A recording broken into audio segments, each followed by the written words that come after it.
Knucklehead Comics Tuesday. It's fucking Tuesday. We got Lay in the building. We got Cap in the building. Cabs can't make it tonight, but he's here in spirit. On Lay. No, man, just chilling, brother, chilling. What's up, Cap? How you doing? Doing pretty good.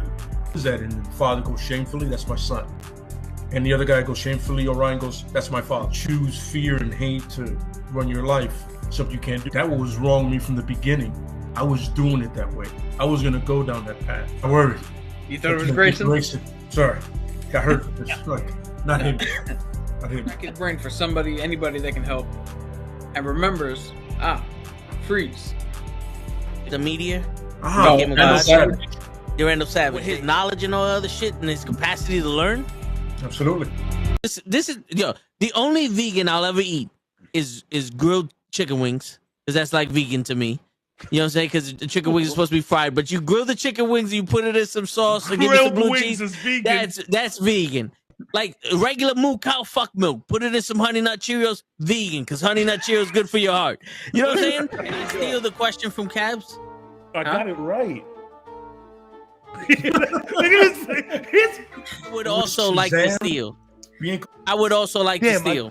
I would also like to steal. You're too late. Wow. I stay loose, I stay hype, I stay loose, I stay hype, I stay loose, I stay hype. I could do this all night, cause I do what I like. Yeah, I do what I like, yeah, I do what I like. Sipping goose, sip is right, and I go with the flow. Yeah, I go with the flow, yeah, I go with the flow. Cause I know I'm the show. In the zone, here I go. In the zone, here I go. In the zone, here I go. Yeah, they know I'm a pro.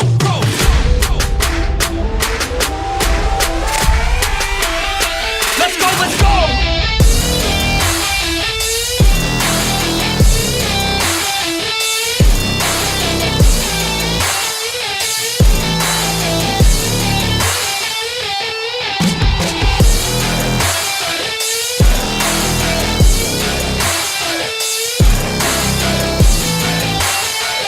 Yeah!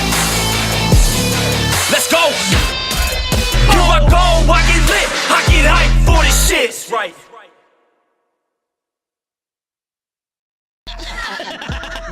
Word. He be like, I got a left elbow and a right elbow. I can break your face with an any elbow. Make sure that you get elbowed in your elbow with an elbow. Got the arm ball, get the phone ball, get around with the bomb and the bomb ball.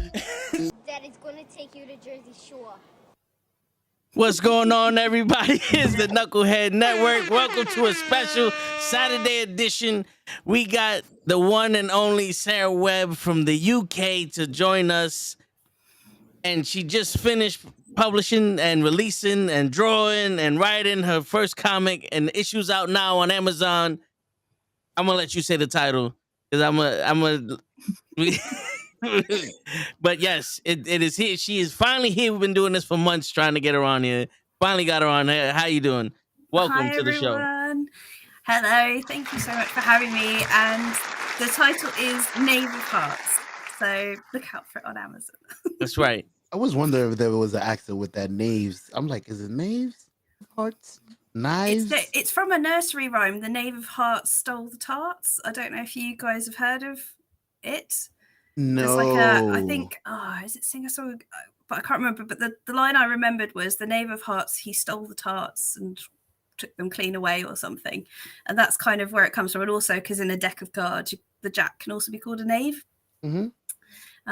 So that's kind of where the title comes from. Got you. Thank you. I was a little. I'm like, I see his face. He's like, we don't want to get it wrong. We gotta. Yes. We don't want to never. disrespect. I would have never said knave. See. I know my boy, so I'm like, let's help him. Yeah, it was nearly called Jack of Hearts, but Marvel released a comic series called Jack of Hearts back in the 80s. And I didn't want to compete with that. If you look at the cover, he wears some super lycra sort of pinks and greens and stuff, and I was like, that's like a whole different aesthetic. I am gonna leave that with Marvel. Yeah. So we got the cover of your comic here, and I also put in the YouTube chat the link to get your comic on Amazon. Thank you so much. So yeah, there it is in all its glory. And it again, because I finished that cover art probably 8-9 months ago. So every time it pops up, I'm like, oh yeah, I drew that. So you, And as you were doing this, two questions really. One, what was the whole inspiration for this project? And two, what was the hardest part that you found in doing this whole thing? I'll tackle the first one first. So the inspiration was so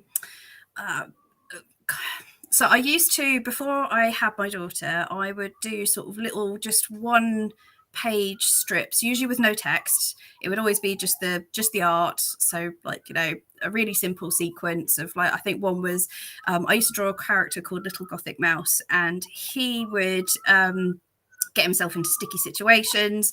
And the first one that got published was he didn't want to wake up, a rooster called, so he pulled out a gun and blew the rooster to bits. And that was kind of, it was just little skit pages, I guess you'd call it, like that. I started working in video games, doing sort of concept art and like in-game art, just for a little indie studio. And I think because I was doing art all day for work, I didn't want to do it when I got home. So I carried on loving reading comics, but I stopped doing any kind of strips. And then COVID happened, and I decided to entertain myself and my friends and family by writing letters, like traditional letters. And I'd write, because I'm like rubbish, I'm like, people don't care that, like, you know, today I ate a grape, or like, you know, it's COVID, nothing's happening. I'll make stories up, I'll make up stories. But what I would do is I would write a chapter, post that chapter to a friend, and they'd write the next chapter, and then they'd post it back, and we started doing that. And I was like, I actually really like writing stories, and I like drawing. And in the middle of that, I started listening to a band called Esoterica, who are a real prog, I think, ethereal metal. I think I'm a bit fuzzy on what genre they kind of pop themselves into, but I really liked their music. And I drew just a panel of a couple of band members, and they had like a little tour story of one of them picked up a coconut when they were out on tour just randomly, and that coconut kind of followed them on tour. And I drew just like a 1-panel thing, and the band actually liked the panel on Instagram, and I was like, maybe I'm all right doing this. Like, you know, it's been a long time, and maybe I should sit down and try and write a story. And it was initially like the version 1 of the sort of script that I wrote was a lot more sort of Esoterica fan comic. And then I sort of sat down and said, actually, I want to write something that I am going to love drawing, that I can build like a whole world around and just like immerse myself in it. So that kind of turned into the proper version of Knave of Hearts Part 1. And yeah, then I just carried on drawing, and suddenly I had a book. So that was kind of inspirational, and I've now clean forgotten what the hardest bit. The hardest bit is probably the self-promotion piece for me. If I could live in the perfect world, I would write and draw the comics, and I would kind of slip it under the door and let other people just kind of go, oh yeah, this is quite good, as opposed to actually having to like come up with interesting blog posts for my Patreon, because I've got a Patreon, and shout out to my patrons who I couldn't have gotten this far without them. But like coming up with blog post content, coming up with content to put on all the comic book Facebook groups that I'm in, which have been an invaluable source of information. I've made such good contacts through it, but doing that kind of stuff doesn't come naturally. I don't like going, look what I did. I more like to go, the thing I did is over there, and you might be interested. And if you want to go and like, don't worry. So I find actually doing this sort of stuff really difficult, and like I find it much easier to sit and draw quietly by myself with music on, than to kind of put myself out there with a look at me, look at what I did. Yeah, that's the hardest bit for me. I understand that completely. That would have been my answer as well. Yeah. Yeah. But since the self-promotion is a little bit hard, let me do a little bit of promotion for you. A funny story with this. When we first got the email, I resigned myself, like, all right, we're going to get 1 issue. I'll read it over. Got done with the first part of it. I was like, all right, cool. I mean, you know, I was going to start writing down some stuff for this interview. Then I was like, oh, wait, there's a second part. So I read the second part. When the second part ended and I saw that the next volume's coming out next year, I got a little angry because it's like, but now I'm invested. I was like, when it was one issue, I would, read it, just to get the gist of it. Second part, fully invested now. I'm like, come on. Yeah, I'm so sorry. Well, I actually I don't know if I hold it, if people will be able to see, but I'm working. This is issue 2 in progress. So when I'm not working my full-time job, I'm usually found either parenting my child or, drawing my comic. Those are the kind of the 3 things in my life, really.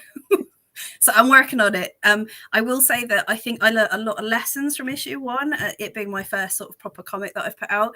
So I'm actually enjoying the story more in issue 2 because issue 1 still had that slight homage to Esoterica, which is great. But when you're basing characters on real people, because they are all real people, I've met them all. They've actually helped me with like tidbits of information about how their band kind of work and their dynamic. Issue 2 starts to separate a little bit from the real people and more into the world of the gods. And that's where my imagination can go bananas. And that means that I think issue 1 is a great intro, but issue 2, you start to get into the dynamics of the gods, which I think is just, for me, that's the bit I'm excited about. So I'm excited about issue 2. Issue 1 was like my learning curve. Well, like I said, it was a great curve because I was instantly hooked. And now I can't wait for volume 2, for 3, 4, however many you do. I'm going to be there for each and every one of them. This is my long-term project. I think I've got enough of a story arc for at least another 5 or 6 issues. Oh. And then that's just one of the story arcs, like, because this is what I liked about this comic book, is that I got to build a universe. And because I can build a universe, a bit like the MCU, like, you don't, I've got one story arc, but actually there could be 4 or 5 other ones that I can either go. I'm not a massive fan of prequels, just in like movies or stuff, but like tangent storylines, or you follow the story of the Knave, but a bit like in a deck of cards, there's the Queen of Hearts is obviously in there, and maybe I can tell a story with her, or I can go off with the King of Spades, or because each god is basically named after a face card in a deck of cards, and then all the like number cards are like your seraphim, your angel-y type beings within my world. Yeah. So I've got a full deck of cards to play with. So no, seriously. Yeah, excited about that. And without trying to give any of the story away, but when the maid was introduced and you see, and she starts explaining what's happening and what the coconut's purpose is and all that stuff, it's like you can open up about different versions of that story being told, and the different.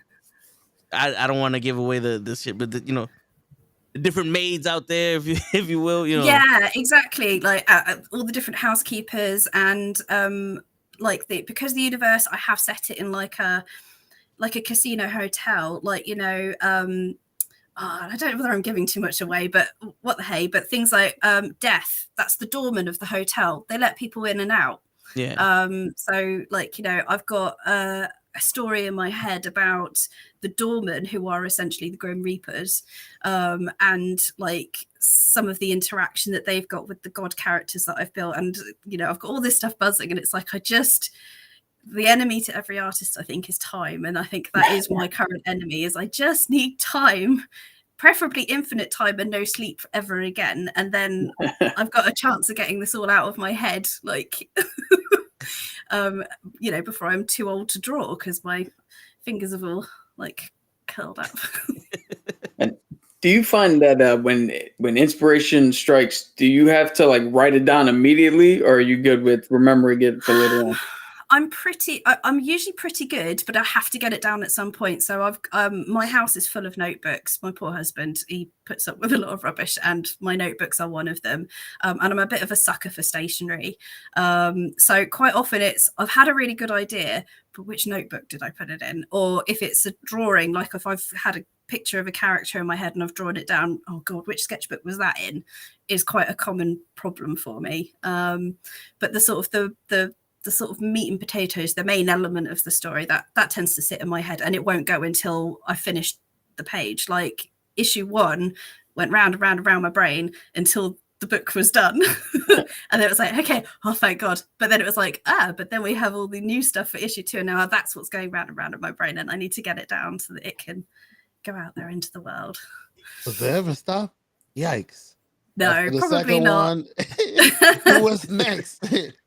Yeah, well, it's funny because I look back now, because obviously for 10 years I had comics in my life to read, but not to draw. And I'm like, what was I doing? And then I was like, oh yeah, I was drawing and playing a lot of PlayStation, and bringing up a small person. So that does take up quite a lot of time. But now she's old enough that she's starting to not want to spend time with us quite so much. So yes, I've got some more free time back, and I think, yeah, that's it.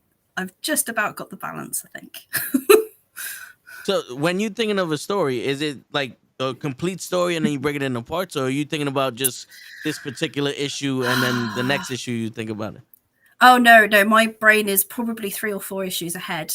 Okay. So once I've written the story down and I'm happy with it, I will start immediately thinking about the next part or the lore that kind of builds behind the story. So there's a lot of stuff that I've written down that will probably never actually go into the comics, but I need to write it down so that when I am writing what a character would do in a certain scenario, I can go back to that lore that I've written about that character and be like, okay, so based on what's happened to them in the past, how are they going to react? What are they going to do?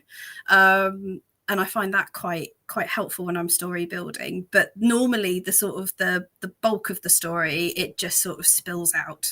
And I will handwrite it as well. So I type it up afterwards for safety and so that I can mess around with it. But I will sit and I will write out the whole story in my notebook over a couple of weeks to kind of, because I don't know, that just seems to be how my brain likes to get it out initially. And then I'll read it back and then I'm half the time like, oh. Yeah, I'm not sure I was entirely with it when I was writing that section, but that's okay. I'll type it up and then I can start to butcher it. And when I write it out, I write it all out sort of long form. So when I put it into like Word or what have you, I can then split it out into pages and panels to kind of bring a bit of structure back into it, because otherwise it just reads like a bizarre short story. So yeah, does that make sense? Yeah. That makes perfect sense. Yeah. I don't know if you've ever played D&D or if you know what Dungeons and Dragons is. I really want to though. I My think friends and I bought Pathfinder and we gave it a go, but I think because it was 3 people who had no idea what they were doing and the manual was like that thick, and we were just like, No. This is a very slow game. Yeah. Maybe D&D E5 would be a little easier. It is definitely a little easier for newer players because it's a little less complicated. But the way you explained how you have lore for a character that doesn't even need to be used so you can bring it in motivation later, that's exactly what we do. Like I have my character that I'm playing now, because I play, he had a whole life before this that I can draw upon for different inspiration for different things. So hearing that you actually went that deep is cool, because I don't think it's necessarily like an obvious thing that a writer would have to go that far to come up with a motivation. I think sometimes it looks like on the surface, the writer's just, well, in this moment, this is what I'm going to do. But to hear that you went that deep actually lends, I don't know if credence is the right word, but as a reader, knowing that you took that time, it makes the experience even more enjoyable, because now everything was crafted with care, is what I'm trying to say. And I think in the next issue, more of that lore building comes in because I've needed it more. Whereas I think because issue 1, most of the characters or a chunk of the characters are real people who I've met in real life. I've been able to ask them questions like, what would you do in this scenario type thing. So it was kind of like cheat. But whereas the next book, which they do still feature in, but it is more about, you start to learn more of the behind the scenes of what's going on.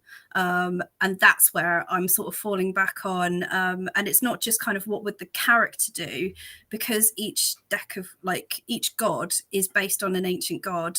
I've also started to do my research on ancient Roman gods, ancient Greek gods and stuff to kind of see if there's things I can nab from history that I can kind of do clever nods to, because I love a clever nod. Like one of my big influences is like Neil Gaiman, Alan Moore, I've forgotten her name, but the lady that does the Lore Olympus webtoon, like there are really clever nods in all of their work to either history, current events, things that have happened in other comics that are kind of related. And I love that sort of stuff. It's just like my inner dweeb goes, yes.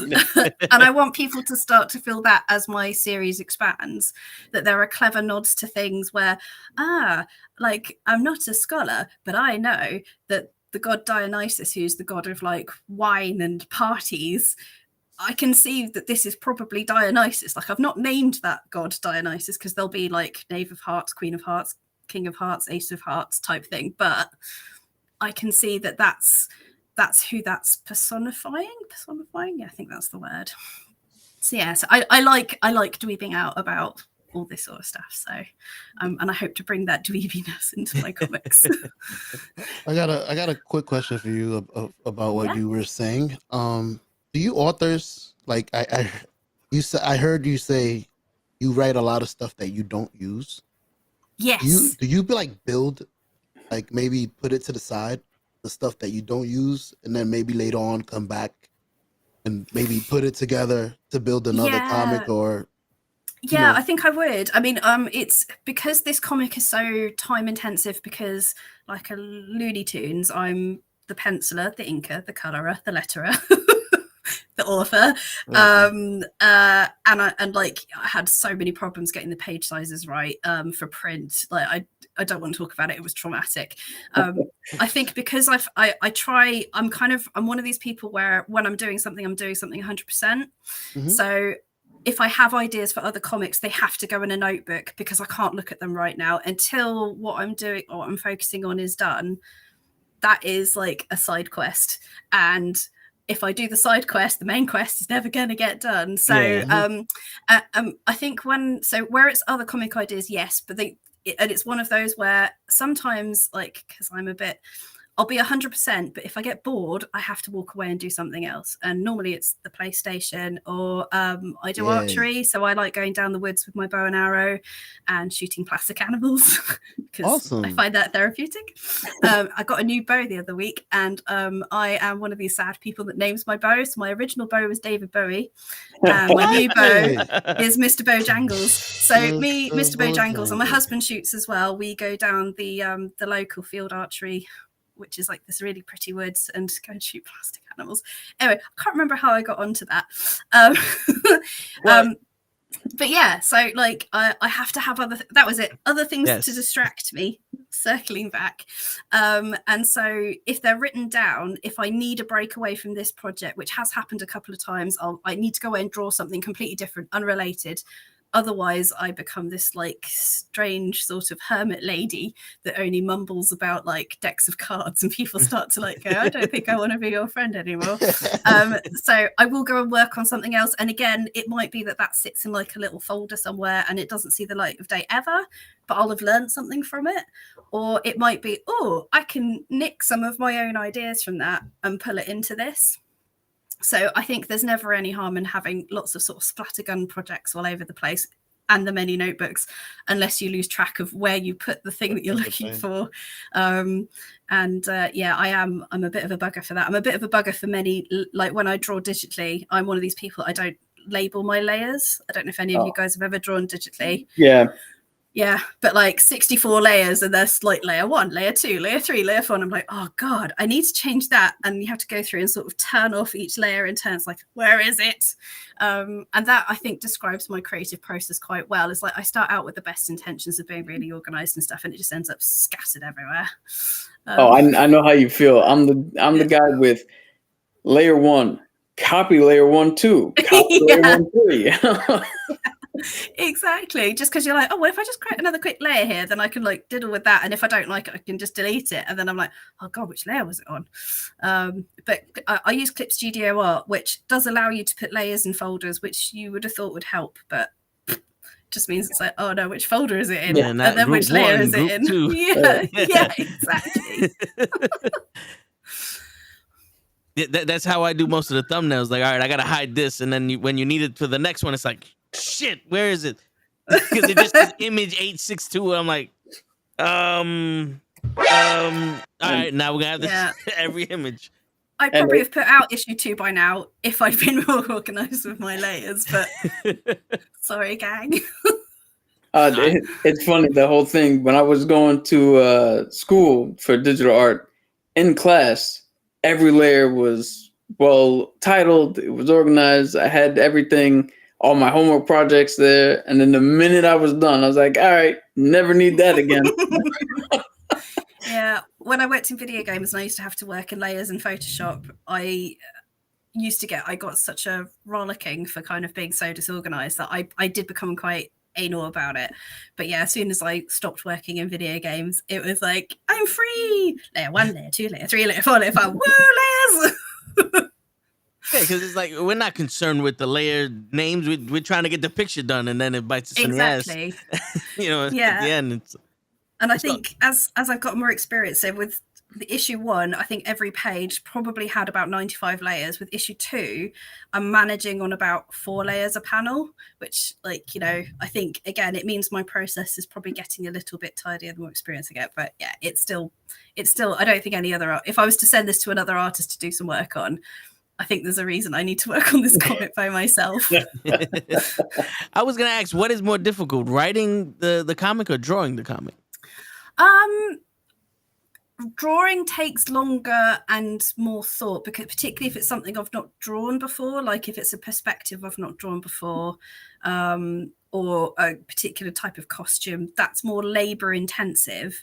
The writing I find fairly easy, but I find with art I'm fairly like blah. Like if I need to redraw a page, it's like, well, okay, I'll redraw a page. If I have to rewrite a section of the book because I read it back and I'm like, oh god, I was obviously had too many gins at this point. I find that harder to correct my writing than I do to correct my art, if that makes sense. But the thing I find the hardest is trying to be a content creator on top of it. Like the self-promotion piece, as I said before, is that's by far the hardest bit. The actual creating the content, because I love doing it. Even the bits that maybe I'm like when stuff comes back from your editor and he's like, I don't know where this grammar is from, but it's not the English language. And you're like, oh, sad. That can be kind of like a bit sort of like, okay, I'll rewrite it. But I've been really lucky. My editor was very good and he was very kind through the whole process. So I think I got off fairly easy. Like, I want to say you are amazing because you writing, you're drawing, you're promoting, like just from this for sure, just putting a video out is, I know this man goes through a lot. So for you to do every single, I was gonna ask, that's why I was writing down the questions. Is it normal for the actual author to do everything? No, I think I've made a rod for my own back. No, I think it's normally you would have I know that quite, if you are an author artist, normally you will hire a letterer because in fact I think I've got the book behind me. I had to, because I had no idea what I was doing when it comes to lettering, but this book was really helpful. But I've had to sort of teach myself how to do it as I've been doing it. And no, I know that people do it, and I have a newfound respect for those people, having now done it myself. But I'm also a bit of a control freak, so I don't think I would be able to work. Like, I wouldn't be able to write and have someone else draw it because they wouldn't have drawn what was in my head when I was writing it, and I think I'd struggle to draw someone else's writing because I'd want to draw it how it is in my head, and if they didn't like it, there would. Like, you know, this is where like my career in being a comic book artist is like dead in the water, because I'm like, sorry, artists, like other writers, I will not work with you. I probably would, but I think I'd struggle more. It wouldn't be enjoyment for me. Whereas when it's my own stuff, like if I need to pivot or change something, the only person I'm bickering with is myself. Yeah. So I think for me it's probably easier because of the way I am and the way I create and my control freak nature, whereas I can see the benefit in having someone that writes, someone that pencils, someone that inks someone that colors, like, you know, the more traditional kind of team you'd have for putting a comic book together. I can see the benefit in that, and it can sometimes be quite lonely doing it all yourself. Like, so when I only brought my editor in back in, I think it was January, when the book was basically done, and it was like, here is my basically done stuff, and here is the script, which actually, because I'd made so many changes as I was doing the art, I had to rewrite the script so that it matched what was in the actual comic for him to be able to look at. And I did kind of think, oh, I probably should have got like other people involved a bit earlier on, but whatevs. And I've decided to do exactly what I did for issue 1 for issue 2, which is basically finish the book, then take it to an editor, because at that point I won't mind fiddling with it. But yeah, I did find sometimes it was like, I don't know what I'm doing. There's no one else on this project I can ask. Oh, well, sleeves up. Let's just see what happens. And I think it's why I am quite blasé about it, because it does feel like I've just sort of farted out this comic book after a year of like intense labor with not a Scoobies about what I'm doing. You know, but that's the best way to learn. Because like even with like video creation or editing and all that, one of the rules that the people that I look, you know, that help us out, it goes, it's better to be finished than perfect. Yeah. You know? Because if you're thinking it's perfect, you're never gonna be done with it. So absolutely put it out now, and then the next one could get better, and it could get better after that, and better after that. It's like when you don't allow yourself to make those little mistakes, you can't get better at it. So just get what you have, let it go, and then if it's good, you can make it better. If it doesn't do as good as you want, then you know where to pivot and change. You know what you did wrong. And I guess I'm a bit unusual in that I'm not doing this for commercial gain. Like, if it makes a bit of money, fab, whatever, that will pay for me doing more on the next issue. I'm not sort of money chasing, which for me has made it easier, because like if I sell like 3 copies, I have sold more than 3 copies already, but if let's say I'd only sold 3 copies, but then I got a review on Amazon which was like, this book changed my life, which Comic Con are you going to? I'm going to cosplay, blah blah blah. That would be success for me. So I think taking the pressure off the sort of, and I know a lot of people don't have the luxury to do that. I mean, I've got a full-time job, so this comic doesn't pay the bills. So I'm in a really sort of lovely position. I mean, it's not lovely in that like I have a full-time job, so I don't produce the work as quickly as I'd like to, but I'm not kind of reliant on it to pay the bills. It's kind of, if it makes money, that's more money I can plow into the next issue. That's kind of how I'm seeing it. And if it doesn't make any money, but you know, a select few people read it and enjoy it, you know, I've done a good job. And I like, you know, that makes me happy. That gives me the happy buzz. Like, you know, I'm not saying like, you know, if someone was like, oh, we want to buy the TV rights and here's £1 million, then I would be like, yeah, okay, yeah, I'd be all right with that. Thank you. Yeah. But that's not my motivator. And I think a lot of people can get in the trap of, I'm putting this out to make money. And that, I think, can mean if you then don't make the money, it feels like a failure. Whereas as I said, I'm in that blessed position to be kind of, look, as long as the people who do read it enjoy it, or if they don't enjoy it, just don't tell me about it, I'm happy. No, but you definitely have something that left off in a cliffhanger, and would definitely want people to have issue 2 out pretty soon. Yeah, I promise I'm working on it. No, but I want the art to be, because it's all in the realm of the gods, the art is a lot more labor intensive for issue 2, because it's all going to be very decadent and like, think Bridgerton type sort of decadence, and then you have to draw the little fiddly filigree stuff on everything. Yeah, I'm going as fast as I can. But yeah, I really want to get issue 2 out, because I want to start working on issue 3, because I'm sick of issue 2 kind of swirling around. I just need it out there. And then issue 3 will be even more exciting, because I'll have learned even more from doing issue 2. And that's what's motivating me sort of through the whole process, really. So alluding to what you just said there, going from issue 1 to issue 2, so far, what is the biggest thing you've learned? Page sizes. Get your page sizes right from day one, because oh my god, if you have to resize all of your art because you've not quite understood bleed, trim, and like all the other measurements that Amazon put on their site. Oh, it's super painful. I had so many mistakes. My house is scattered with different proofs where I've tried to do different things with page sizes. And then I did all of that, submitted it, and Amazon came back and was like, actually, pages, blah, blah, blah, still wrong. And I was like, but how? So get your page sizes right from day one, which, yes, issue 2's, the page sizes are now correct. And I think spend more time on the script, because I think with issue 1, I did just kind of go bleh and then start drawing, as opposed to actually try and structure the script before I started drawing, which is fine, but I think it meant I wasted a lot of time. Also, stick with the version of how you're going to do it from the start. So I started issue 1 as a traditionally drawn comic. So it was in an A3 pad of paper, like, you know, pen and ink rulers. And then I got this shiny graphics tablet from my mum for Christmas. And I was like, if I move it all digitally, then I can color it. Whereas I'm definitely not going to color it because I'm much slower drawing traditionally than I am drawing digitally. And I was like, I could do color. So like make those decisions before you start, and then you don't waste a lot of time like trying to turn, like, because I took photos of all my traditionally drawn pages, brought them into Clip Studio, then ended up having to redraw them because the photograph wasn't great quality, and I wasted a good 3 or 4 months on issue 1 just messing around with that sort of stuff. But I think I needed to do it to find the thing, but I'm not having to do that with issue 2. I've got my process down. I can just crack on with getting it done. And I think that's the biggest jump for me. And then making sure that the story picks up momentum. Like, I didn't want to leave it on a bit of a cliffhanger in issue 1 and then it be a bit of a damp squib in issue 2.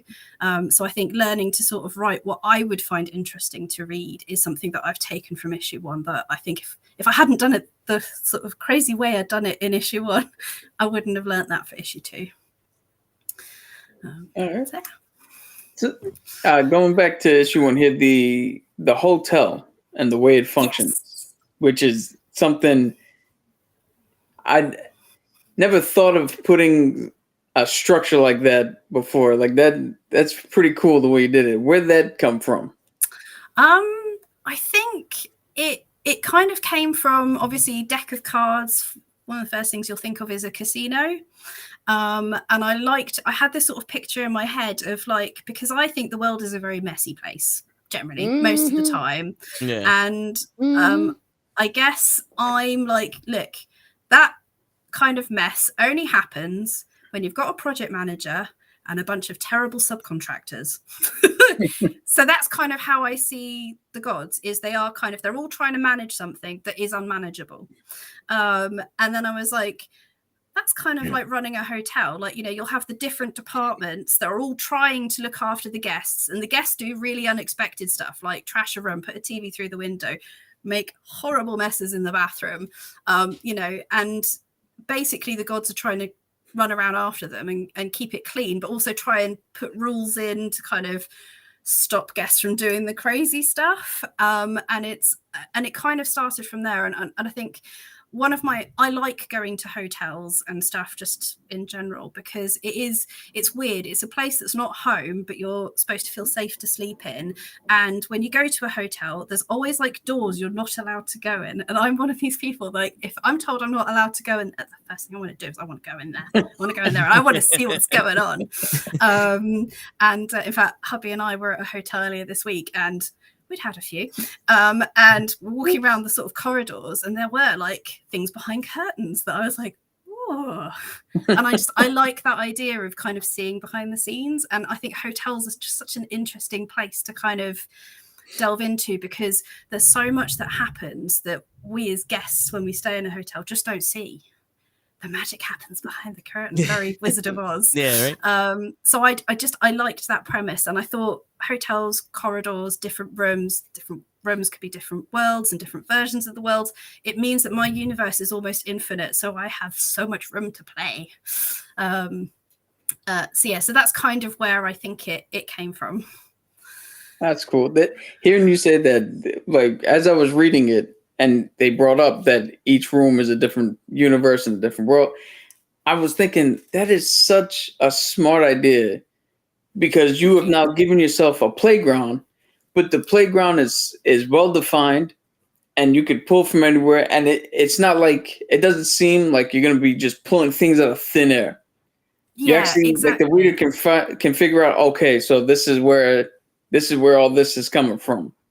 Yeah, it gives like it's a little, it's not quite the sort of the Star Trek thing of, oh, it's another timeline. Yeah. I didn't want to have that where it was kind of like shoehorned in later when I needed to pivot with the story to keep it interesting, because I think if ever I release a comic book that's not interesting, that will be a sad day. Like, I'd rather it be kind of a bit clunky, but the premise is interesting, or there's like smart little corners to explore. And I try and put like little Easter eggs in the artwork. So in that page, actually, where it's the different each, I can't remember now what the words were, and I wrote it, and that's terrible, my memory's bad, but it was like the different corridor is a different universes, and each room is like a different version of each world. I quite liked that page, because the last one where it's the robots, because they're all holding babies in the other ones, and the last one they're holding a little microchip, and it's just that sort of stuff. I love drawing that kind of silliness, because really it is very silly. It's like, babies, and there's this little robot going, microchip, that's my baby. And I think, it means I can dip into like sci-fi. I can dip into like all the genres that I love, but maybe don't quite mesh with the normal genre of the comic in a safe way that doesn't like jar with the general premise of the story. And For anybody who's going to read it, like, one example that I think of, the flashback. Yes. When I saw the flashback, that's one of my favorites. When I saw the flashback and how it was drawn, I instantly was like, okay, that's exactly how this guy is picturing this as he's saying it. Yeah. Like, it just, even though it's seemingly drastically different than the rest of the images, it fits in so well, because it's like, all right, I could see this dude think this is what's going on in his head. Yeah, well, I had like there's a particular, like, I don't know if you guys ever had like Tony Hart Art Attack over there, but there used to be a particular music track that they play when it was the art gallery, and I had that music in my head when I was kind of playing it, and it's like elevator music. And that's kind of when I was drawing that, I was like, because it's funny, I've met the real Tobias, and I'm sure he would be far smarter than I have written him in the comic than to get into the situation he gets everybody in. But I was like, but I have to inject a bit of myself into all these characters, because otherwise, like, I'm going to be a little bit too constrained. And so I was like, if I were Tobias in this situation, what would my head do? And I have it frequently where I'm like thinking back about something that I did that was probably a terrible idea. There is elevator music playing in my head, like, do, do, do, do, do, do. Oh, look, there she's doing it. Oh, I shouldn't have done that. So, like, I like to vanish into my own little, like, pockets of insanity when I'm drawing those sorts of pages. But I loved drawing that page. Was the easiest page. It was so much fun to draw. I was so happy with my crayon. No, it looked fun though. We have some questions in the chat here. I don't know if you want to. I believe you mentioned some earlier, but it goes, when it comes to creating your stories, is there elements that you like to pick out from different literature and inspiration? Yeah, I mean, I think I sort of said, so Neil Gaiman is like I'd say a big influence. Like, it's funny, I maybe I love his comic stuff more than his sort of actual novels, although his novels are very good. This is not like, if Neil Gaiman, if you ever see this, I'm not dissing your novels. Your novels are very good, but your comics are chef's kiss. And I read a lot of fantasy books. Like, to get to sleep, I have to be reading. And actually, I can't read comics to sleep, because then I don't sleep. I stay up and read the comics. So I sort of will read things like... there's an author called Mercedes Lackey, I think her name is, and her books are a really gentle read, but they're really well written. And so I read everything. Basically, if you give me a book, I'm probably going to read it. There's very little I won't read. So I'm always kind of like, I think my brain sort of likes to store up like, that's a clever plot twist, or, oh, that's an interesting way that character's been written, or, like, I love a villain that's not really a villain. So books that have got that sort of thing in, where, like, a bit like Thanos, like, where you're like, you're evil, but I get where you're coming from. And there are times I'd like to click my finger and make half the people in the room I'm in just vanish. That does happen. So like, I think the more you ingest from authors and other comic book artists, the more you give yourself tools that you might not necessarily register that you're either emulating or being influenced by. But I think only good things can happen from kind of looking at other sort of people in literature. And I think visually I get that with like films and TV shows that I watch. Like I have found myself now sort of, there'll be a scene playing and I'd be like, oh, that's the bit I would, that's the sort of the still I would use to kind of do that. And then that's the still that would follow. So I think like gaining influence from that sort of stuff has been really invaluable. So yes, read, kids. It's good for you. Wait, I'm just curious. Where do you suggest I start with Neil Gaiman? I've heard you mention him twice. See, my absolute favorite is Death: The High Cost of Living. I actually read that before I read Sandman, which is what he's sort of known for. I mean, the Sandman comics, and if you've watched the Netflix show, they are they're sort of the same and they're different, but you should treat them as two separate things. Like I love the show and I love the comic, but they've obviously, because you physically can't completely translate any book into TV. But yeah, I would say if you were to read Death: The High Cost of Living, and I think now that the Sandman books are kind of back in vogue, you can buy like I don't know if I can commit. There's nobody down here. I was going to say I've got the sort of I think it's just called Death. Charming. And I think it's like a book that's got all of the death related stories from the Sandman series. But yeah, Death: The High Cost of Living, I think that was the comic book that kind of changed how I saw comics when I first read it, because I'd read like V for Vendetta, I'd read Watchmen at the time, I'd read The League of Gentlemen, I'd read Asterix and Obelix comics growing up, but Death: The High Cost of Living was the first time that I was like, oh, it doesn't have to be superheroes and it can still be brilliant. And I think that kind of, because I love superhero stuff, but my jam is the sort of the gothic-y, the dark kind of underbelly of comics. Not horror, because I'm a bit of a weenie and I don't like blood and gore, and I get scared easily. So it was kind of, oh, there are other types of story out there that are for me, that I can enjoy this. And yeah, like I read the odd Spider-Man, I read the odd like Batman and stuff, because they are brilliant. Like, you know, they're just not my cup of tea. My cup of tea is the sort of the Sandman type books, or Monstrous is a series I'm really enjoying at the moment, or Saga, or I used to read some comics that are by another author writer called Roman Dirge. And I think it was quite big in the 90s, but he wrote a series of comics called Lenore, and they're so funny and they're so dark and I love them so much. And so I'd say Neil Gaiman, definitely start Death of the High Cost of Living, because if you don't like that, Sandman's probably not for you. But if you do like it, obviously the Sandman series. And then if you like a bit more humor in your comics, Lenore is a really good series to get stuck into. Awesome. They're my top tips. Awesome. So the idea of the gods and all that you came up with, I saw that, and it's kind of refreshing, because you know you make mention to how some people are actual beings and other ones are not as important, you know, without trying to give away the first issue. Yeah. Where did that come from? Is that something that you had in your head that was like, this is a cool concept, or did you expand on something you saw?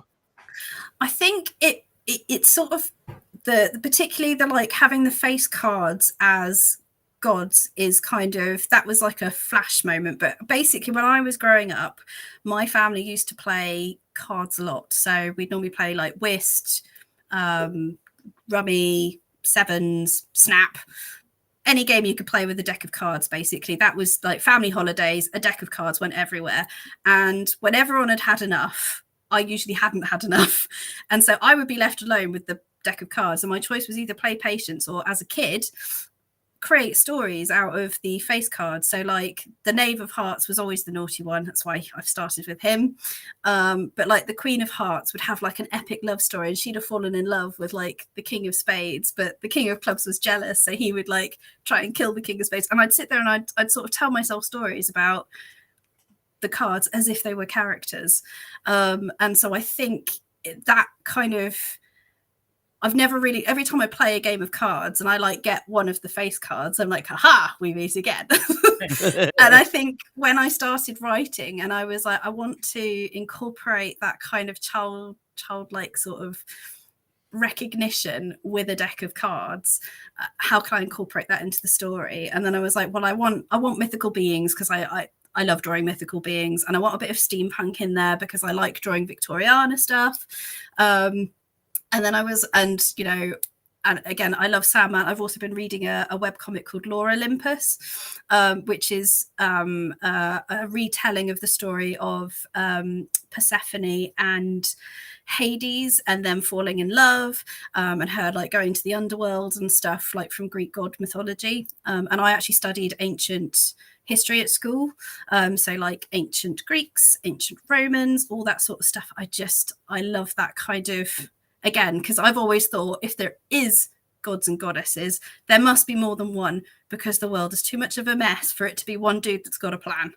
For me, it's always like, these are a bunch of people that are trying to get it right and maybe screwing it up, or or maybe there's some vindictive ones in there, because kids get cancer. That's a vindictive god going on right there.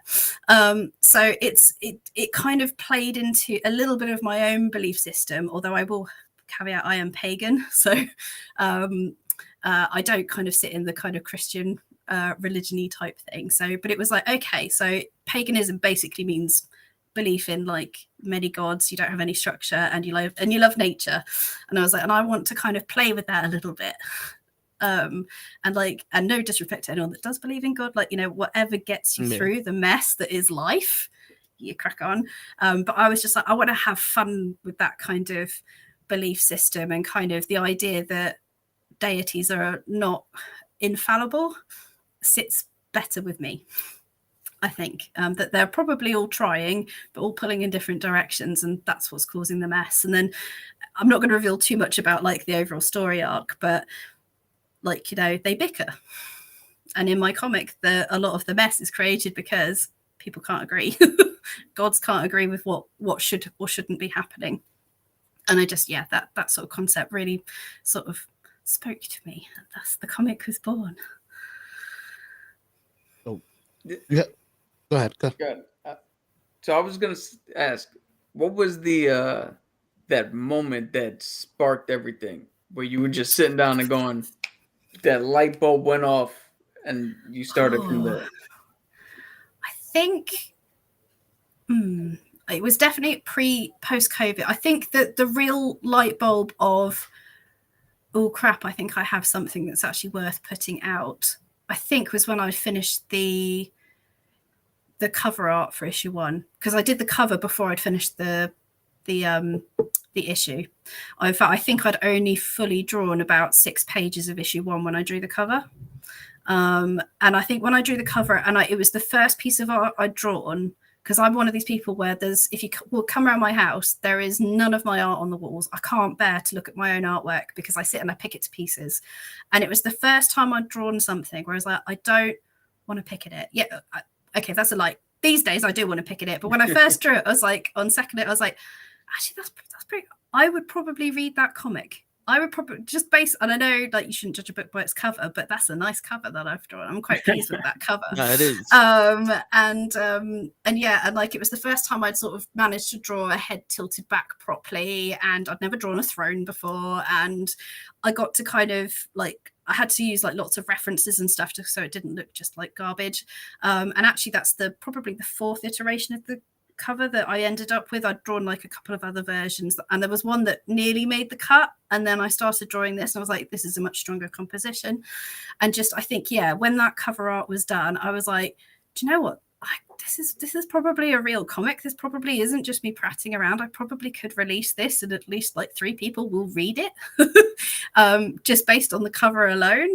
But obviously also it meant the cover set the standard for the rest of the comic. So what I didn't want to happen is someone open up the cover and then the rest of the art is garbage, because that is just, you know, and I get it. Like sometimes people will hire a cover artist and it's a different internal, like, you know, that you physically can't make it the same standard, because like I spent about 6 weeks drawing that cover. If I spent 6 weeks drawing every single page of the thing, like, you know, it's 3-4 years for me to finish it. So I get it. Speed and just kind of what you're trying to draw means that's not possible. But it meant that I kind of went back through the comic and raised the standard of a lot of the pages just based on that cover.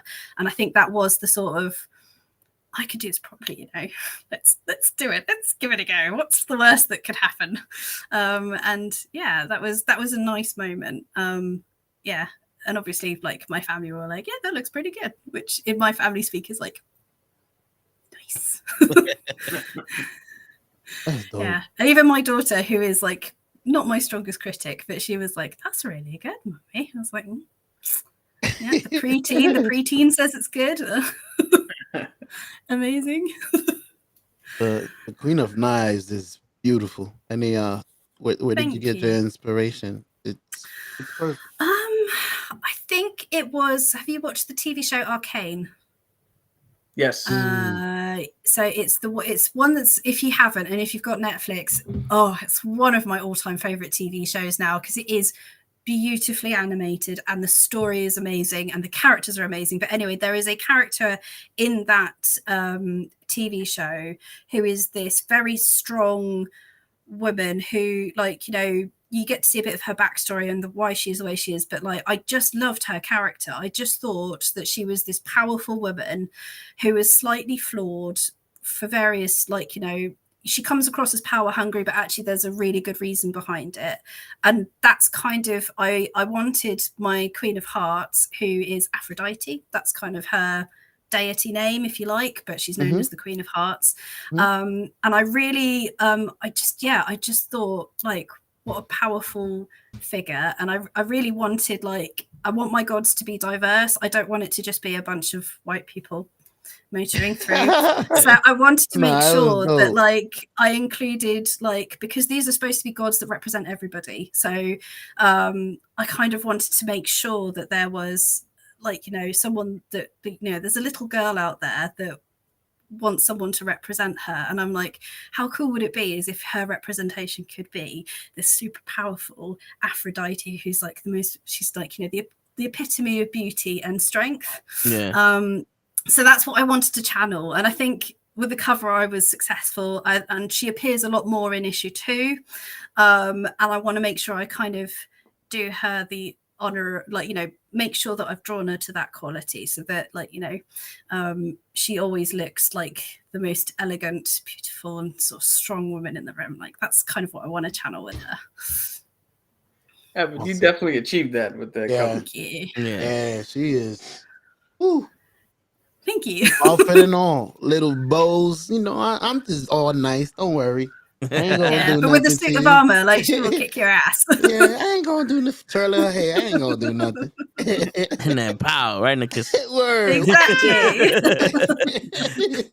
Yeah, don't mess with the Queen of Hearts. Like, she is, yeah, she's formidable, but also, like, you know, not the bad guy, I guess. I'm trying really hard to kind of phrase this so I don't, like, give away bits of issue 2, but yeah, you get to understand a little bit more where she's coming from and why she's doing what she's doing in issue 2. Yeah, I'm so excited when that's done. So, only a year to go. That was my next question. Do you have a due date? I'm aiming for early next year. At the moment, so issue 2's covers drawn. I've done most of the splash pages. It's just the internal artwork that needs doing because the script's now written. It will need an editor to look at it at some point to make sure I've not done anything silly. But yeah, I'm aiming for early next year.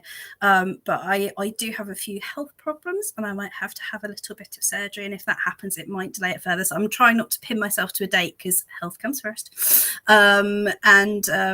yeah, you can never quite predict the future, so I've been told. But yeah, I'm aiming for 2020, early 2024. But I will be working on it flat out because I don't think I can help myself. This is my little setup here with my drawing tablet, which is just here.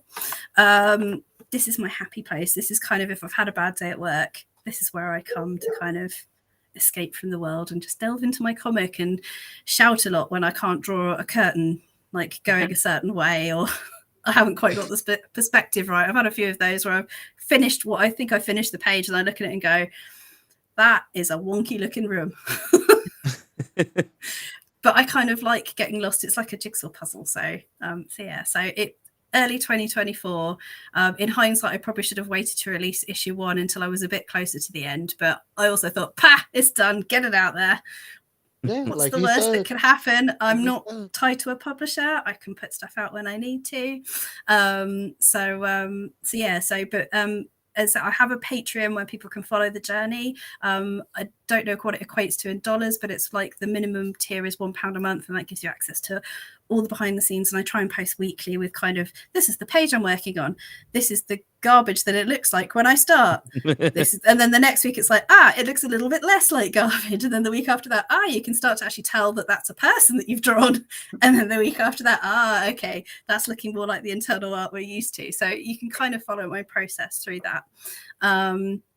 And obviously I'm on Facebook and Instagram and stuff, and I do like post little sneaky peeks of what I'm working on, and I'm trying to get better at remembering to do that, because I think, as I said, sometimes I can do the promotion bit, but I forget to because I'm so busy making. I kind of don't. I then forget to tell anyone I'm still making it. I'm still here, still working. Soz. If I can get it out any earlier, I will. But I think that may be wishful thinking, as it's just little old me. We commend you because we all go through it. We're creators. Yeah. We have lives, and we have to do it around. We can't just stop what we need to do. We need to It's the live. pesky full-time job that pays the bills, really. Yeah. We all go through it, so we know. Yeah. Don't worry. Yeah. I was mentioning that when we went off air on Thursday. It's like, if all of us didn't have jobs, the amount of stuff we'll be able to do for this podcast is great. Yeah. Not from sleep. If I didn't need those, I'd be picking on gas. But yeah, sadly, both are required in my life to keep the lights on and keep children fed, and my many cats. I didn't realize how expensive having 4 cats was until I got 4 cats. Mm-hmm. And they got expensive tasting cat food, so What is this? Oh god, Where is my great poupon? My fancy feast.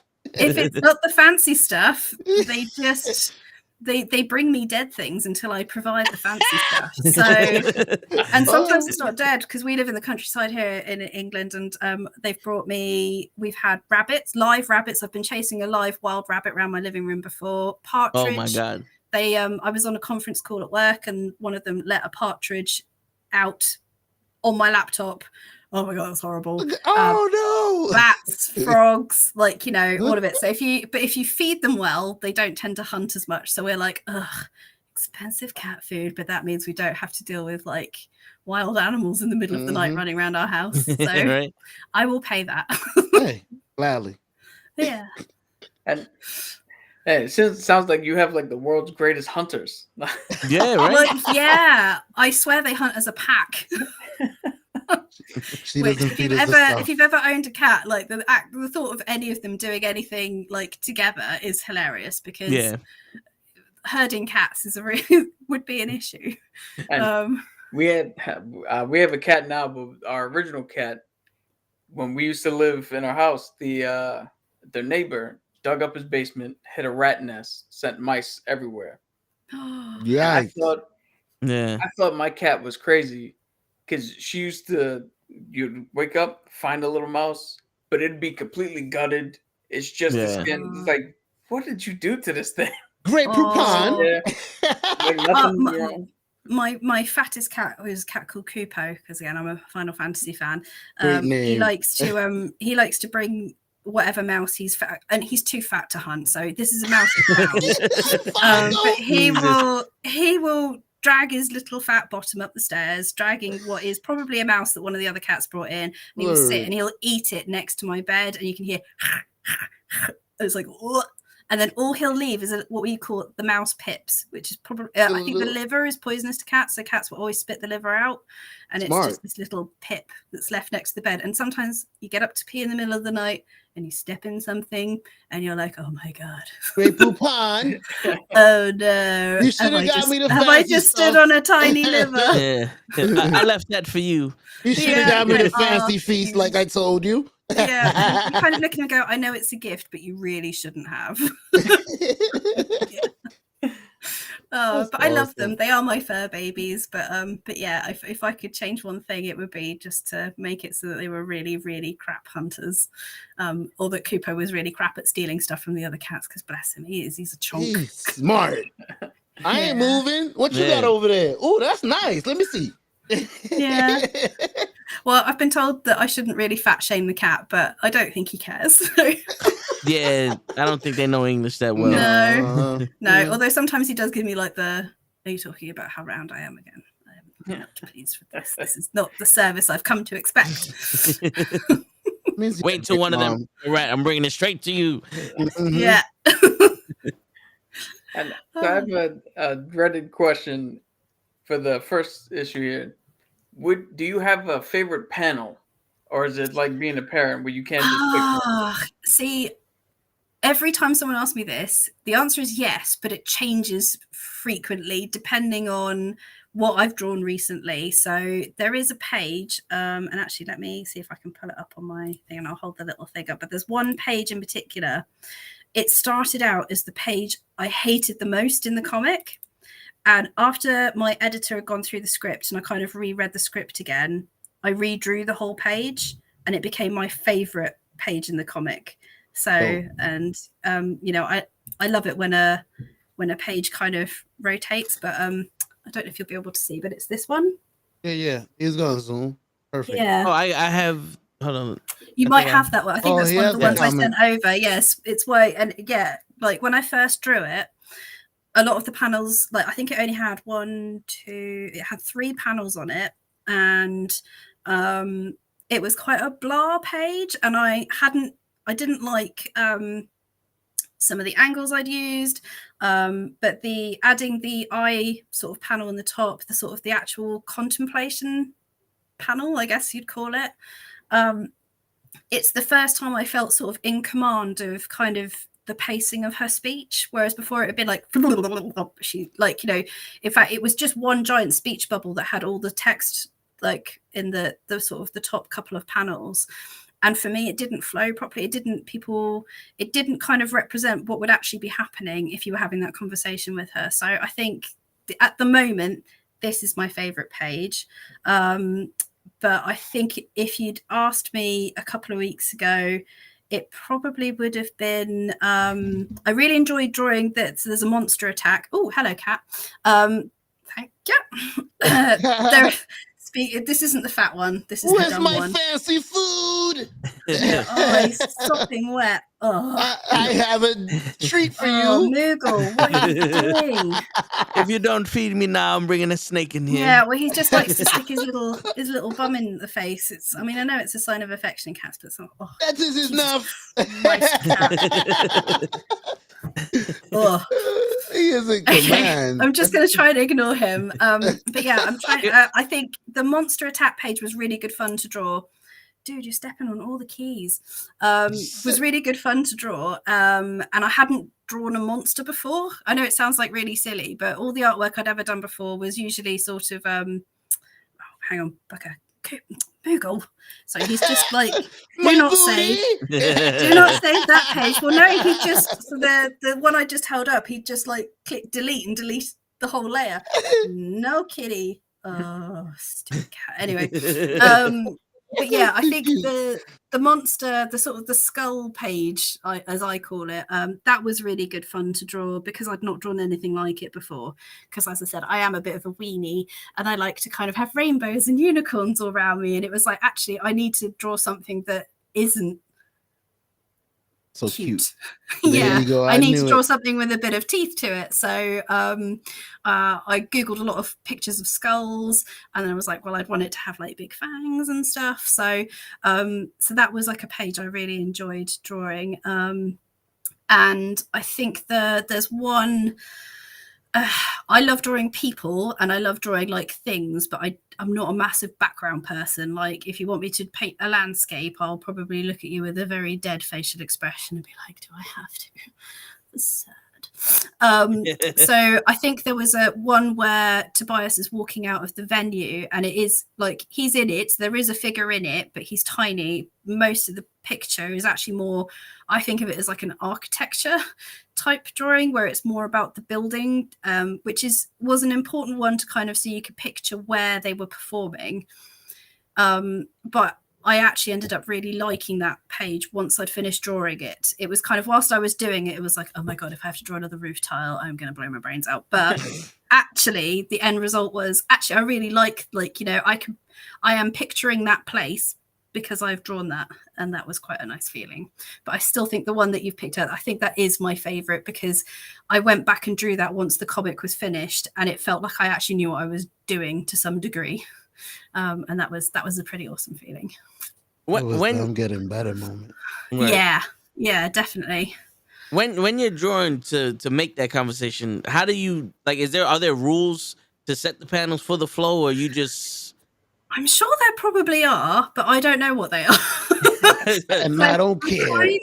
I kind of just go with if I can read the page back and I can follow what's happening, I've just got to hope that other people also follow what's happening. And I do know that it can be sometimes with any comic that you're reading quite hard to work out which panel you're supposed to read next.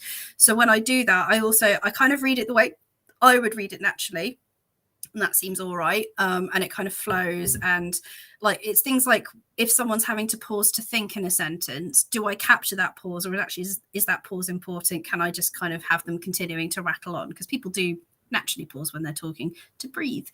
And it's kind of, is that moment of pause important? And like in the panel that came up, when I redrew it, I was like, actually, it is a significant pause because she's deciding whether to reveal, like to pull the curtain back or not to what is essentially a bunch of mortals that really should have no business knowing how this all works. So that's a poignant moment for her to kind of, that one there. And it's kind of like, she's quite a blasé character.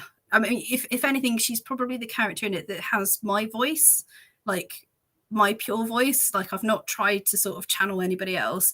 She speaks as me, and her way of speaking is, in my head anyway, my voice, which is like, I'm sure really self-indulgent and stuff, but it made her the easiest character to write for because I'm like, well, what would I say in that situation? Because I'm me and I'm quite good at knowing how I operate generally most of the time. Whereas with all the other characters, it's like, okay, I have to look back at their lore or whatever it is that I've kind of put together for them, or think about my interactions with them. So where it's band members, where I've spoken to them or I've seen them talking in interviews and stuff, how would they kind of interpret that scene? And it was like, I think even she's someone that doesn't take it too seriously. And again, I'm not going to give it away, but she's got good reason to not take it seriously because of things that have happened to her involving the gods. And I think having that sort of knowledge, and I'm not going to reveal it, she does have a very important identity that will be revealed in later issues. I don't think it'll even come out in issue 2. It's probably we're looking issue 3 or issue 4 that I want to kind of pull that little nugget out as like a reveal.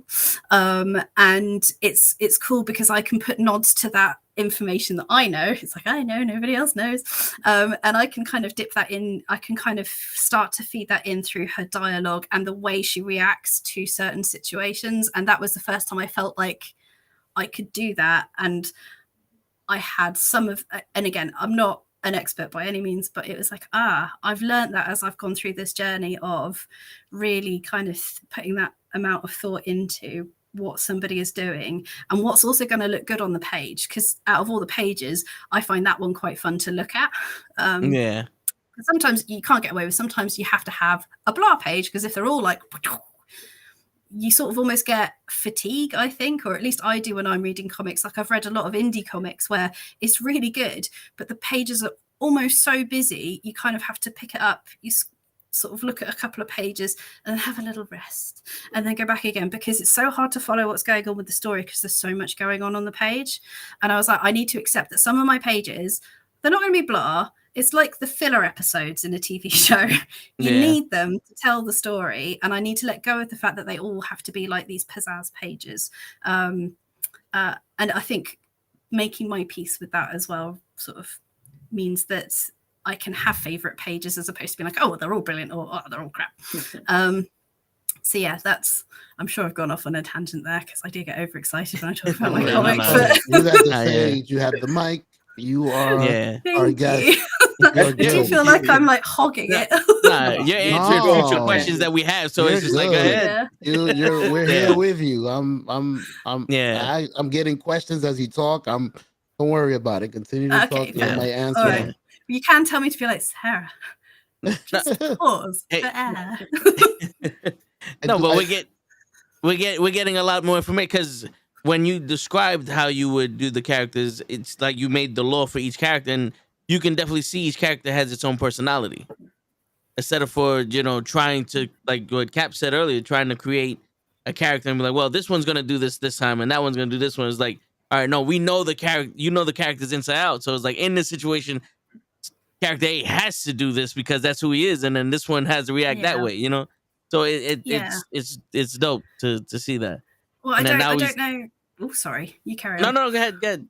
I was going to say, I don't know if you guys have it when you're creating, but you do feel a little bit like, oh my God, there's all these voices. I've got all these characters sat in my head, and they're all like yabbering away.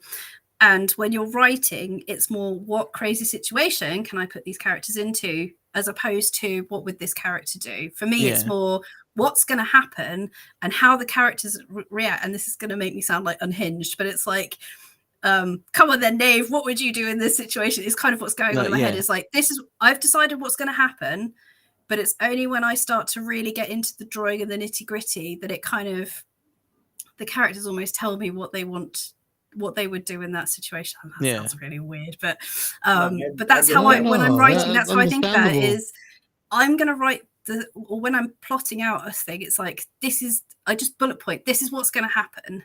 And then the story kind of writes itself, because the characters will then, so it's like, so in this one, metal band, problems with gigs, meet stranger, have some of it explained, slight cliffhanger. And it was kind of, I started out really with those bullet points of just X is going to happen, then Y is going to happen, then Z is going to happen, then A is going to happen, then B is going to happen.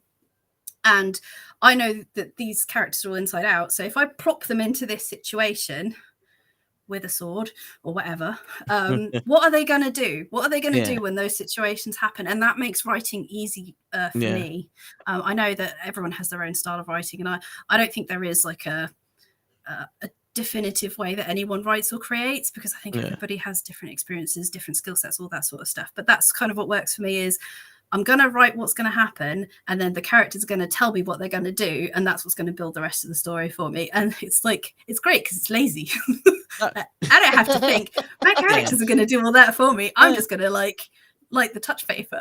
and it seems so more realistic, because I'm trying to think of a video for a future podcast, like a little promotion for that. So I made a little script because I wanted the other guys involved. So I'm sitting here going, all right, how would show come in this? And then I would say something like, all right, this is I've said this before to show this is how he responds, so this is what I'm going to say, so he could say it and it'll come out natural.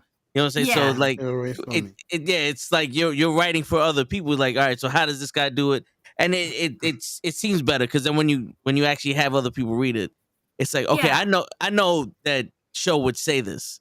It's not like some like I'm not making show speak proper English, because that's not what he comes in with the funny comment. Wait a minute. See, I know if I said something like that, he's coming in with the wait a minute. So if I ever wrote a script and I said something crazy, he comes in the wait a minute. Mm-hmm. Why me? Mm-hmm. So and sometimes your characters will do something unexpected. In some of the other things I've written for later issues, I've sort of written it, and then I've kind of gone, okay, so this is what they probably do, but what happens if they do this? because people are unpredictable, right? So Yes. I also like having, again, I am aware that this sounds slightly unhinged, but it's like sometimes my characters do things I don't expect. And then that's quite fun to write around and draw around. Or I'll have written it one way, and then when I'm drawing, I'll just have scribbled something. I'm like, actually, that looks a little bit like the character's doing this, which is not what I would have actually made them do. But looking at that looks quite cool. I'm going to go with it, and let's and and then the trick is to remember that is a potential way that they would react to something, and make sure that you have that kind of filed away again in my little notepad about each character. To kind of say, in this situation, you would expect them to do this, but actually they'll do this, and that means that they are unhinged, and that's going to be really fun to bring in later on, or that this is obviously a trigger for this character that makes them act unexpectedly. Because I think if your characters always act predictably, they're less believable, whereas if every now and then you just make them do something like nuts, I think people like that's more human. And I think people respond to that, whereas I think if a character becomes too linear and almost like a parody of themselves, and I won't say I've read many comics where that happens, but I have read books where that's happened, where they become almost a parody of what the author was probably trying to do. And I'm not going to name authors because that's mean, but I've sort of read it and gone, this is a great book then for helping me go to sleep, because I know what's going to happen next. And it makes the character less interesting. So I think, I like the idea that my characters are going to keep me on my toes every now and then, because they're going to do something like a little bit weird that is like, and that will usually be the little bit weird thing will normally be I'll be sat on the train or somewhere inappropriate, and I'll suddenly go, oh my God, I can make them do this because I am a puppet master. I like that freedom. I really like that freedom to kind of play with it's like playing Barbie dolls, isn't it? It's like this Barbie doll is now going to go off to the shops, and this Barbie doll is going to have smash everything in their room because she wanted to go to the shops and can't. So it's like, I think it all comes back to like having a big imagination as a kid. I'm just a big kid that's been given a drawing pad and and a Kindle direct publishing account. I completely understand that. I'm admittedly a coward when it comes to like wanting to write or do my own comic or do my own thing. That's why I play D&D, because I can get my creative outlet. But I do that exact same thing before a session. I put myself in as many different scenarios to see how my character would react, and then show up. We had a whole session where it was so my character, I don't know if you're familiar with these terms, but it is a bard. So he's the guy who's all right. So he's a bard. We had an entire 3-hour session in which, going into it, this was not the plan, but there was an opportunity to do like a concert to get money and to win a battle of the bands. So I'm literally in my friend's house for 3 hours singing Smashing Pumpkins, Backstreet Boys, just any song I could think of, trying to outdo the other group that was there. All because that's, you prepare as much as you can, but then you just go where the story flow. Yeah. And I think the best stories are, there'll be like not boundaries, but there'll be like a bit of structure, and then you can go to town around it. I think that's, for me, that's my comfort zone, is a little bit of structure, but then total freedom. And if I don't have the structure, I tend to go off in so many tangents. It's a bit like podcasts where I've got people that are like asking me questions.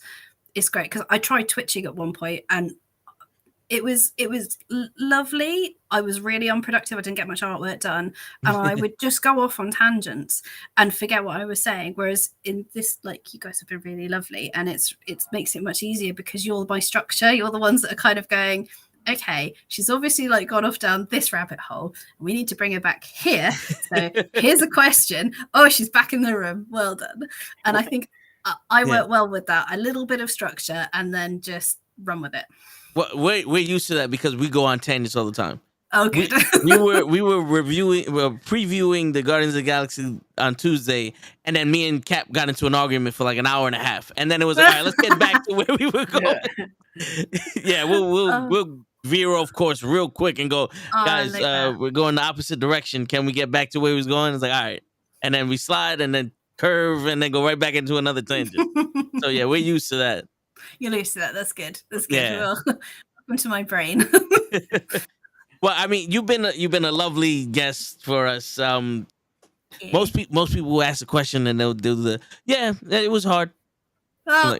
And we're like, shit. Quick. Okay, Quick. I was gonna expand on what you said, but what's your favorite color? You know, so you going into detail was definitely. Oh, that's right. Well, I like Awesome. talking about this stuff, and my husband's lovely, but he's not into comics, so I don't get to talk about it that much at home. So it's really nice to have like people to share with. So thank you so much for having me. It was our pleasure to have you, and we'll give you the camera. Would you like to pitch your IG, Facebook, where they could get you? Yeah, this is where I have to remember. This is why I'm so rubbish. I'm so rubbish at the self-promotion. But I do Patreon. the same thing. Yeah, Patreon is definitely like that's where I regularly post with updates on how I'm doing. So I think you've kindly put that in the comments. So yes. patreon.com/rustedsilver. And I am Rusted Silver Art, I think. Yeah, Rusted Silver Art on Instagram. And I am Rusted Silver, the Art of Sarah Webb on Facebook. And I think that's everywhere. Oh, I'm on TikTok as well, but I'm a real noob when it comes to TikTok. So maybe give me a few months, then come and find me on TikTok. But actually, knaveofheartscomic.com is my comic books website, and all of my socials are on there. So that is a good place to check for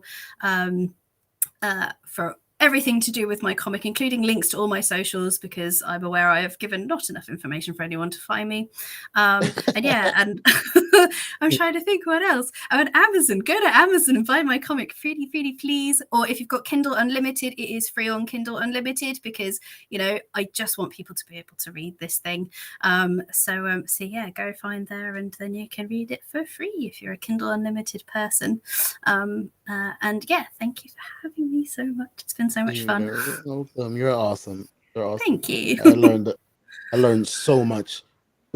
I do have a personal question for you, and I'm sorry about. I was listening to you, and I wrote it down. Are you ever planning on going hunting or just plastic? Oh, so I think in the UK you're not allowed to shoot the live animals because most of them are protected. Okay. So I don't think I'd ever go. Well, I certainly wouldn't do it here in the UK. I think if I had to eat because of apocalypse, yes, I will do it. I don't really like the idea of hunting for sport. That I don't know. It just doesn't like if you're doing it because you're going to eat the animal. Fair enough. Like it's no different than you going to the butcher shop. But if you're just doing it because you want to see a little squeaky thing die, I don't like that idea. So no, for me, I love my bow. My bow is beautiful, and the plastic animals had it coming. So I'm quite comfortable shooting that. And for me, it's more about accuracy and being down the woods. That's like my two sort of like, the satisfying thunk when you actually hit the target and I'm in the woods. I think unless I actually needed to, I wouldn't be someone that would ever hunt for sport. Awesome. If that makes sense. Curiosity. No, that's perfect. Yeah. No, I don't mind personal questions. One final question. I'm not a bowman, but do you use a standard bow or like a compound bow? I use an American flat bow is my bow of choice. In fact, David Bowie, who I don't use anymore because he's a bit weedy now, is right here. Hang on. Oh, come down you come. So this is Mr. David Bowie. She got the aria. She got the yeah, and he was my first sort of proper flat bow, a recurve, and then I can't reach my other one because my husband's put it up there, and I'm a short, stubby person. But yeah, Mr. Bojangles is he's a bit more powerful, so I actually have some hope of hitting the far away targets. Because before with Mr. Bowie, I could get the ones that were like a few feet away, but the ones that were kind of more than 20 feet, it was like I'd have to shoot about sort of 700 meters in the air for it to maybe land just in front of the target. So awesome. That's awesome. Okay. So Joseph said, I love this one. Y'all made my day at work so much better. Thank you. Oh, thank you, Joseph. And we have the website up in the chat. Also, you give that a try. Then you can find all of her Find all comics the there. bits. Yes, find all Yeah. the details, the socials and all that other stuff. But like I said, appreciate you coming on. We would love to Thank you have for you back having on and talk about comics, and Marvel. and Yeah, all, when get I'm your- when I'm getting close to issue 2 being done, Yes. I would love to come on and show you guys how that's getting on. That would be great. Definitely. Yeah. And that's it for now. Thanks for coming on the special Saturday show of the Knucklehead Comics. And on that note, ladies and gentlemen, it is your friendly neighborhood Knucklehead signing out. Peace, everybody.